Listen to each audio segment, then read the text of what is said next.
마인드맵 담은 한국사 독해 조선을 건국 시간입니다. 자, 건은요, 우리 건설이란 말 들어봤죠? 뭔가 만들고 짓는 거고요. 국은 국가입니다. 조선이 어떻게 만들어졌는지 읽어볼게요. 1단계 빵빵 단어. 자, 1번. 연필 들고 같이 한번 퀴즈 맞춰볼게요. 외국으로부터 쳐들어오는 적을 뭐라고 할까요? 외적이라고 하죠. 자, 2번. 대대로 권력이 있던 집안이래요. 무신정권의 자손들이기도 하고요. 또 원나라 힘을 빌려서 성장한 계층들인데요. 고려 후기 지배 세력입니다. 자, 고려시대를 배운 친구들은 들어봤을 거예요. 권문세족. 권은 권력을 말하고요. 문은 가문입니다. 아빠가 고위관료면 아들도 손자까지 모든 그 집안이 전부 다 권력을 잡고 있는 거예요. 그래서 권문세족. 3번 유화그 한파고요. 고려 말기에 들어와서 조선의 통치 이념이 됐어요. 한 번쯤 들어봤을 거예요. 유교 성리학. 네. 유학에 여러 가지 파가 있는데 그 중에 하나가 성리학이라고 합니다. 4번 고려 말에 등장한 새로운 정치 세력으로요. 성리학을 공부했네요. 그리고 권문세족과 다르게 권문세족은 아빠의 힘으로 고위관리가 됐다면 이 친구들은 자기의 능력으로 자기 과거 시험으로 관리가 됐어요. 이런 사람들을 우리는 신진사대부라고 합니다. 신, 새롭다는 거고 새롭게 진출한 어떤 관리가 된 사람들을 말하는 거예요. 5번 제도나 기구 따위를 새롭게 뜯어 고친대요. 개혁. 우리 교과서가 개정된다, 바뀐다 이런 말 들어봤을까요? 그리고 또 혁명 있죠. 뭔가 새롭게 뜯어서 고치는 거, 바꾸는 걸 혁명이라고 합니다. 6번 한나라의 중앙정부가 있는 곳. 자, 우리나라 수도가 어딥니까? 서울이죠. 네, 이것을요 뭐라고도 하냐면 도읍이라고도 말할 수 있어요. 마지막입니다. 공자의 가르침을 따르며 공자 가라사대 막 그런 게임도 있잖아요. 나라에 충성하고 부모님께 효도하는 것을 중요시하는 학문. 자, 성리학. 이 유교에서 성리학이 나온 거예요. 그래서 우리는 유교 혹은 유학. 조선시대 하면 빠지지 않는 거 유학, 성리학, 유교, 성리학입니다. 2단계 글을 읽고 기억. 자, 글을 읽고 기억하는 연습을 해볼게요. 선생님하고 같이 사선 처리하면서 우리 기억해봐요. 고려 말에요. 연이은 외적의 침입가, 외국에서 적이 들어왔고요. 또 권문세적의 횡포로 그림 한번 봐볼게요. 자기는 비단 옷을 입고 배도 이렇게 나왔으면서 빼빼마루니 백성들의 식량을 빼앗아 가고 있어요. 곡식을 다 가져가면 저희는 어쩌합니까? 막 이러고 있죠. 백성들이.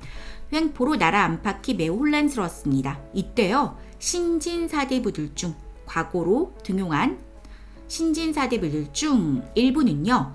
홍건족과 왜구의 침입을 물리치면서 성장한 신흥무인 세력과 손을 잡고 새롭게 등장한 무인 세력입니다. 자, 이렇게 신흥무인과 신진사대부가 서로 손을 잡아요. 고려사의 문제를 해결하려고 했습니다. 자, 그럼 우리 신진사대부와 신흥무인 세력은 같은 편 플러스 해주고요. 권문세족은 반대죠. 이렇게 표시를 해주겠습니다. 이때 새롭게 들어선 명나라가요. 고려한테 야, 북쪽에 있는 땅 내놔 라고 말도 안 되는 소리를 해요. 그래서 고려는 이제 우리 싸우자. 아니야, 우리 아직 힘이 없잖아. 막 이렇게 나뉘게 되는데요. 결국은 이성계로 하여금 요동지역을 공격하게 해요. 이성계가 요동으로 요렇게 갑니다. 군사를 이끌고 위화도까지 가서 아무래도 이거는 아닌 것 같은 거예요. 그래서 바로 위화도에서 군대를 되돌립니다. 자, 볼게요 한번. 위화도에서 군대를 이렇게 되돌려서 고려로 돌아옵니다. 위화도 회군이라고 하는데 우리가 어떤 아팠다가 몸이 회복되는 거, 원래 상태로 돌아가는 거죠. 군사를 원래로 되돌리는 거예요. 고려로 돌아왔어요. 그래서 군사력을 장악하게 된 거죠. 반대 세력을 몰아내고 권력을 잡고 나서 여러 가지 제도를 고쳐서 사회를 개혁하고자 했습니다. 자, 우리 한번 그림을 봐볼게요. 이제 그림을 보면은 예전에요. 이 권문세족들이 땅을 다 가져가 버렸어요. 그래서 나라에서는 돈이 없는 거예요. 이래선 안 되겠다. 권문세족이 불법적으로 가져간 땅을 다 회수하고 자 이제부터는 경기도 지방 땅만 줄게. 너네 관리들 월급으로 봉급으로. 그래서 과전법을 시행합니다. 경기도 지역 땅만 관리들에게 월급으로 주고요. 지방은 국가에서 장악을 하게 돼요. 그래서 경제권을 회복을 하게 되죠. 자, 그럼 여기까지 중심 단어가 뭘까요?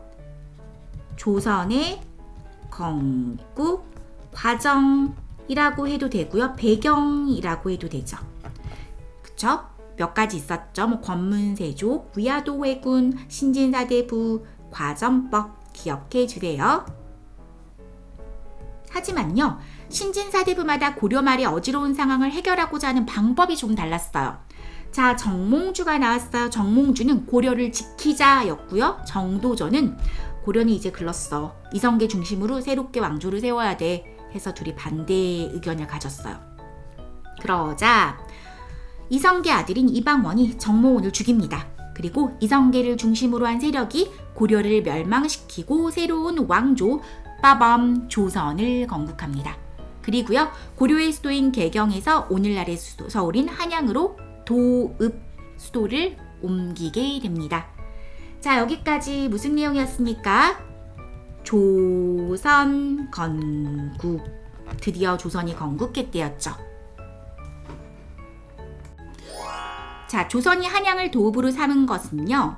이유가 있대요. 삼국시대부터 교통이 편리하고 옛날에는 비행기나 차가 없었어요. 그래서 물자를 나르는 게, 물건을 나르는 게 굉장히 중요했습니다. 지리적으로 많은 이점이 있었대요. 아, 그럼 한양으로 이동한 이유는 물자를 옮기기 편했죠. 왜? 교통이 편리했으니까. 두 번째, 농사 짓고 생활하기 좋았어요. 한강이 있었죠. 조선은요. 자, 그럼 여기까지 우리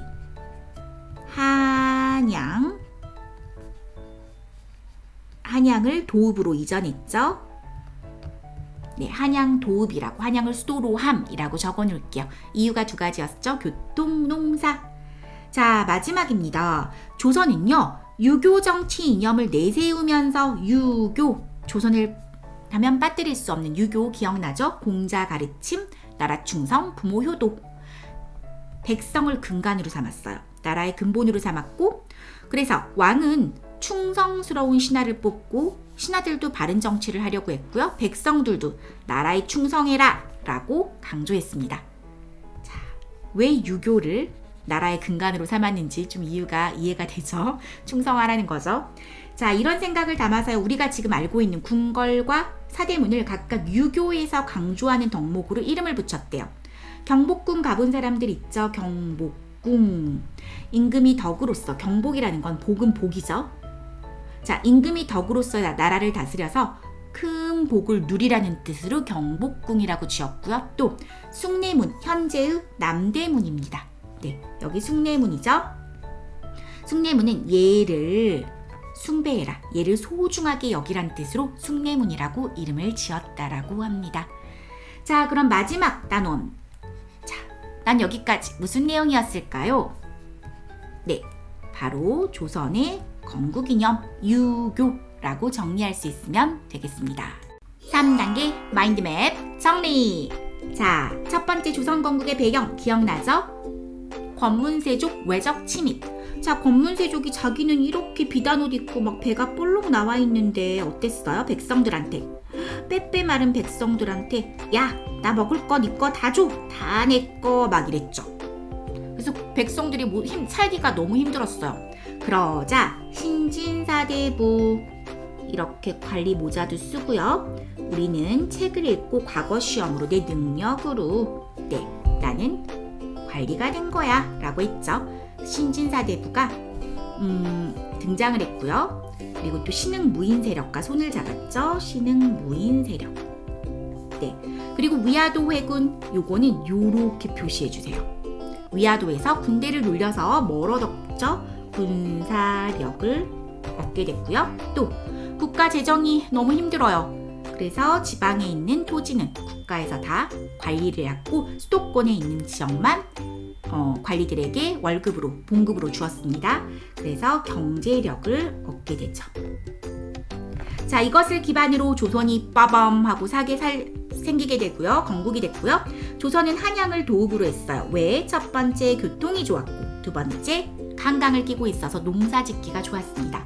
자, 조선 건국의 이념은 뭐죠? 충성 할게요. 충성. 자, 여기 뭐 대한민국 국기를 그리고 충성해도 될 것 같고요. 왕을 그리고 충성해도 될 것 같습니다. 네, 이 정도까지 정리할 수 있으면 좋습니다. 자, 이제 나만의 마인드맵 정리하러 출발!